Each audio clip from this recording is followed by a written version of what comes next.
আসসালামু আলাইকুম। আশা করি সকলেই ভালো আছেন। তো আজকে আমাদের টপিক হচ্ছে মাইক্রোসফট এক্সেলে অটো কলাম কিভাবে তৈরি করবেন। তো এর জন্য আমার কাছে একটা ডাটাবেস তৈরি করা আছে। তো এই যে দেখুন, আমি এখানে কিন্তু সিরিয়াল নাম্বারগুলো প্রয়োগ করে রাখছি, কিন্তু এখানে কিন্তু কোনো সরি এখানে কিন্তু কোনো কলাম তৈরি হয় নাই।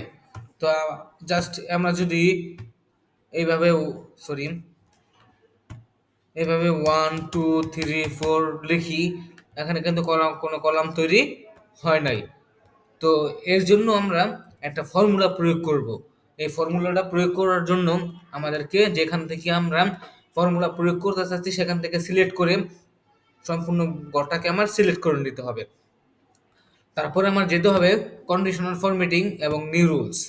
নিউ রুলসে যে ইউজার ফর্মুলাতে ক্লিক করে ইকুয়াল টু সাইন করতে হবে। ইকুয়াল টু সাইন করার পরে আমি যে কলাম থেকে আমি নাম্বারগুলো প্রয়োগ করতে চাচ্ছি বা লিখতে চাচ্ছি সেই কলামটাকে আমি সিলেক্ট করব।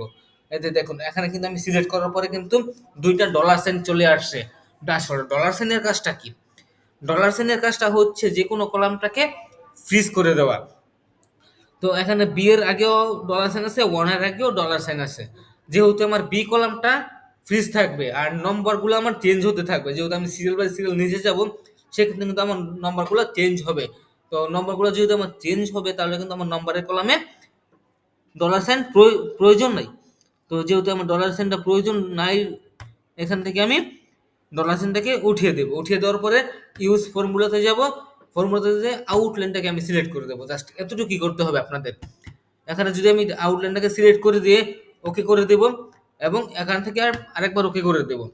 এখন আমি যদি এখানে 1 2 3 4 5 6 আমি যদি এভাবে লিখে যাই, এই যে এখানে কিন্তু আমার অটোমেটিক কলামগুলা বসে যাচ্ছে বা অটোমেটিক কলামগুলা প্রয়োগ হয়ে যাচ্ছে। তো আপনারা চাইলে আপনাদের কাজগুলাকে একটু সহজ করে এরকমভাবে ফর্মুলা প্রয়োগ করে আপনারা কাজ করতে পারেন। আচ্ছা, আপনাদের আরেকটা জিনিস আমি দেখিয়ে দিই যে আমি এখানে তোমার কিছু ডাটাবেস ছিল আমার আগে থেকে। আমি যদি এই কলামে কোনো টাইপিং করি তাহলে কি হবে? এই যে দেখেন, দেখতে পাচ্ছেন? আমি যদি এই কলামে লিখি তাহলে কিন্তু অটোমেটিক হচ্ছে। এর কারণ হচ্ছে আমি কিন্তু সর্বপ্রথম যে এইভাবে সিলেক্ট করছি।